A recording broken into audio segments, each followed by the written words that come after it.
Hey guys, what's up? This is Jonathan Orbuda and you're watching I Love Tanchong TV, a channel that highlights and celebrates the beauty of life. Now, if you are new to this channel, consider subscribing. Click the subscribe button at yung bell notification na katabi naman ito para ma-notified kayo moving forward sa mga upcoming uploads ko. If you're using your social media like Twitter, Facebook, and Instagram, please do follow me. It's at I Love Tanchong and visit my blog. It's www.ilovetanchong.com.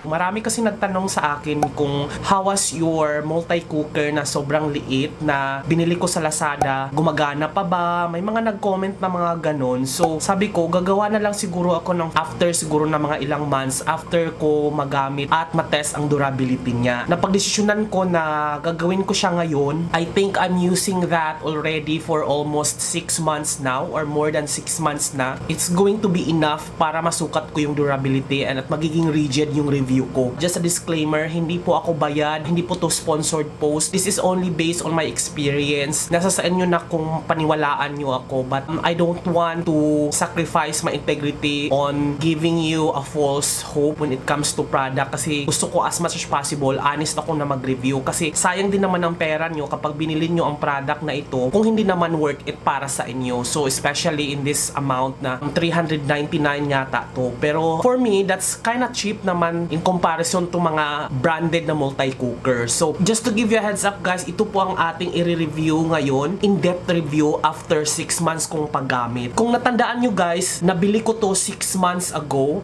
Isang portable na pang micro-living lang din na multi-cooker. So, titingnan lang natin yung loob. So, ito yung panghalo natin. Hindi pwedeng mawala to. Or plastic, but not metal para hindi magasgas. So, this spatula is wooden spatula. Pwede na ako magsigang. Pwede ako magsigang. Or kahit anong pwedeng lutuin ko dito, guys.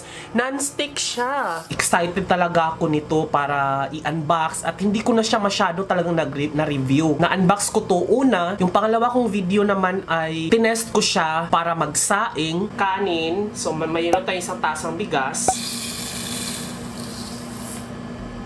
Kuha tayo ng tubig, guys. Isang tasang tubig.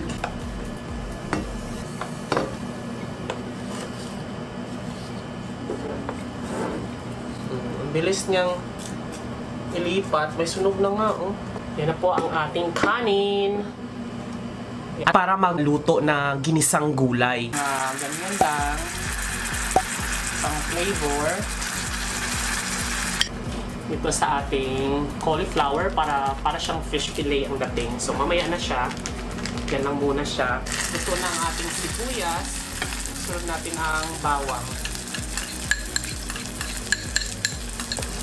Chinek ko yung binilhan ko nito online. Wala na yung link kung saan mismo ko siya binili. Pero pwede kayong mag-check nito sa Lazada. Lagay nyo na lang small multi-cooker, ganyan. Lalabas na to red. May mga ibang variants na kulay nito. Like merong pink, merong white, mga ganon. So ito kasi yung pinakasikat yung red. Kasi pag sinearch mo, red agad ang lumalabas. At saka ito lang yata yung available na kulay nung binili ko to dati. When it comes to price, this was amounting like 300 pesos. Ngayon 450 siya. Kapag may kasamang steamer, pero nung binili ko to walang kasamang steamer, yung bilog sa taas wala siya. So 300 pesos to siya nabili ko that time, and then ngayon nasa 350 na siya. Basta nga 300 to 400 na siya ngayon. Parang affordable na rin naman siya kasi parang kasing presyo lang siya ng parang nagpa-massage ka lang, di ba? Ganun din naman mga presyohan ngayon ng isang oras na massage. So parang maikukumpara ko siya dito, but in this kind of appliances kasi merong brand ngayon na Lowpol.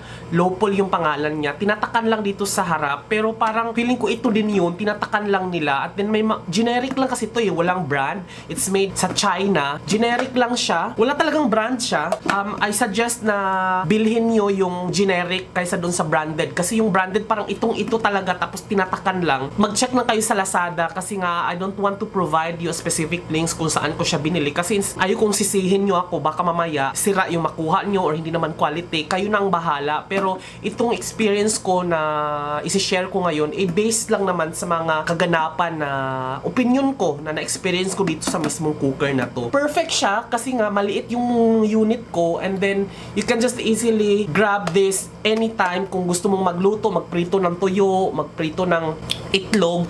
Ginagamit ko to. Marami na siya. When it comes to functionalities, sobrang worth it siya sa 300 pesos na binili ko talaga, guys. As in, I can bet my life kung hindi nyo to magugustuhan. Hindi ko to in-endorse dahil binayaran ako or something, pero in-endorse ko to dahil alam ko na valuable tong content na to para sa inyong mga followers ko. So, magagamit nyo to talaga, lalo na kapag estudyante ka, or di naman kaya nasa apartment ka, or you own a small or tiny apartment condominium unit just like where I am currently living. So, perfect siya. Mostly naman yung mga taga-subaybay ko na nanonood ko, mostly naman taga-urban living or mga estudyante or mga young professional na hindi naman araw-araw nagluluto. Parang ayaw naman nila mag-purchase ng mga kalan talaga ng mga pang hardcore talaga na lutuan. Kasi especially kung ganitong kondo lang naman maliit, mga multi-cooker talaga ang perfect na kailangan yung bilhin para sa in proportion sa pangangailangan nyo. And this is perfect for my needs din naman. So, kung ganyang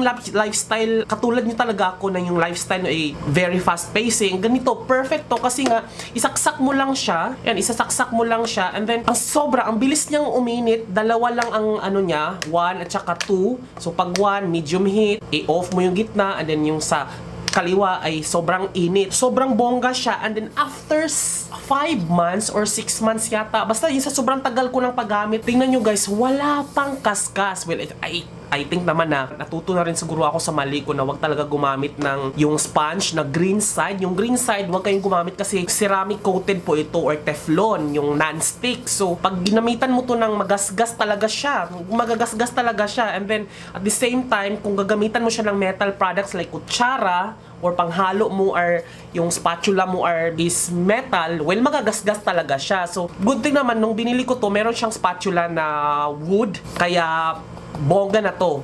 Yun yung ginagamit ko talaga pag nagluluto ako. So, ang ginagamitan ko siya, marami na akong pinaglulutuan nito. Nagluto na ako ng fried chicken. So, hayaan lang nating maluto yan, guys, dahil hindi natin pwedeng bawal. Nagluto na ako ng fries. Nagluto na ako ng ginisang or ginataang munggo.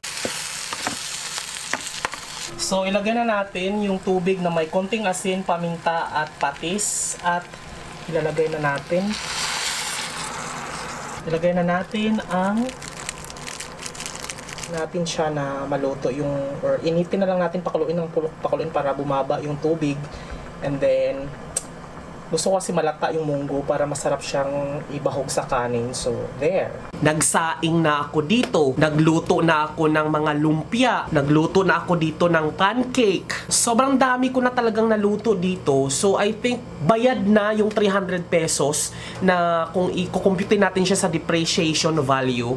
Nabayad na. Parang anytime soon, kung ibagsak ko to ng sasadyain kong pagbagsak, okay na ako dahil bayad na siya. Parang naserbisyuhan na siya sa worth na 300. Pero, ba't ko naman babasagin? Dahil hanggang ngayon gumagana pa rin siya. Itatabi ko lang siya kasi since meron naman ako nabiling kalan and then yung maliit din na lutuan na ganito na pang induction cooker. Ito, pwede ko siyang pang-prito, ganyan. At least magagamit ko pa rin siya.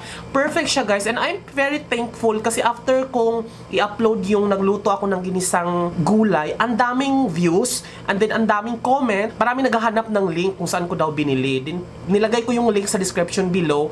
Expired na siya, wala na yung mismong seller, wala na siyang ganito. Pero marami pa kayong mahahanap na ibang reseller sa online na ganito. Kayo na ang bahalang maghanap. Ayaw kong magbigay mismo kasi gusto ko lang talagang i-share sa inyo dahil alam kong magagamit at worth it siya for me. Hindi ko siya pwedeng i-keep lang sa sarili ko na, okay, hindi ko na lang to i-share yung feedback ko kasi okay, kasi tapos ko rin naman naka-upload na ako ng video, pero sabi ko after 6 months gagawin ko to dahil alam ko na yung gagastusin nyo worth it talaga siya sa product na to. Hindi ko to in-endorse dahil binayaran ako, pero talagang gusto ko rin na maging valuable yung content ko para sa inyo dahil alam ko makakatulong sa inyo to. So, when it comes to quality, bongga siya. Questionable siya dahil made in China and then generic siya nung una. Kaya kinakabahan ko. Kaya ang depreciation span of time lang na nilaan ko dito ay parang 6 months lang. Pero hanggang ngayon, gumagana pa rin siya. I think, gagana pa to ng ilang taon siguro kung ayusin ko lang.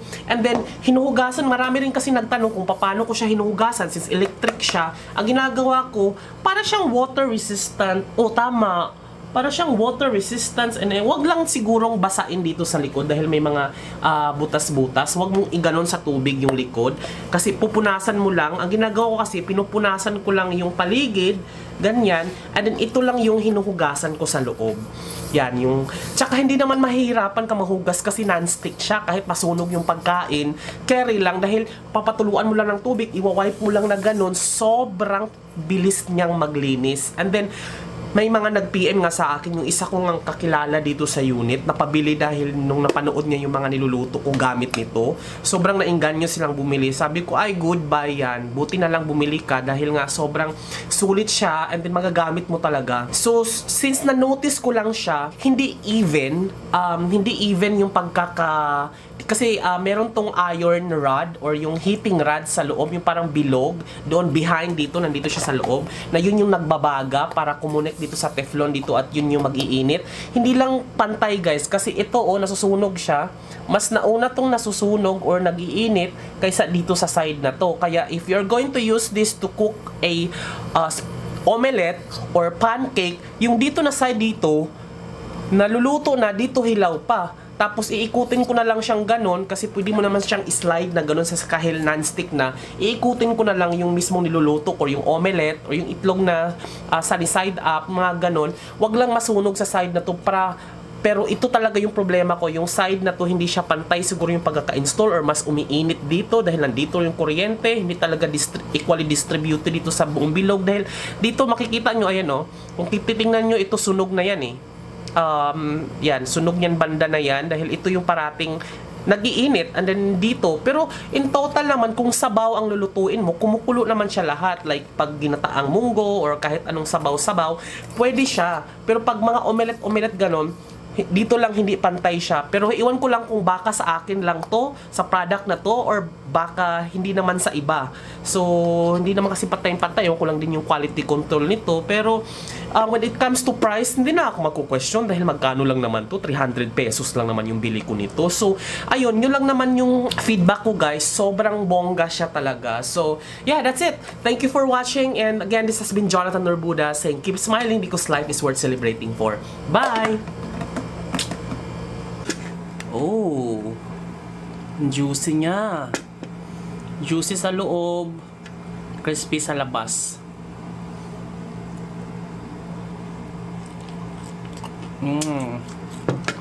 Perfect.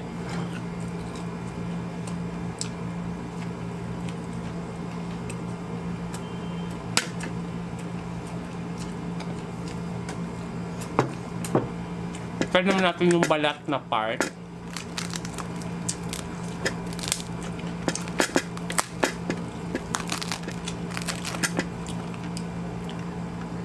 Ito yung balat guys. Para din siyang normal na talaga, yung lechon talaga na kikiluhin mo. Sausaw natin, lagyan natin ng kamatis. Yan, nilagay ko ng kamatis.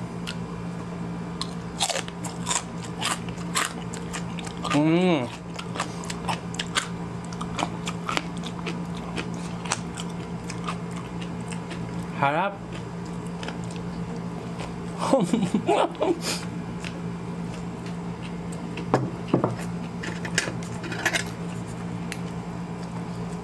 Kamatis, sibuyas.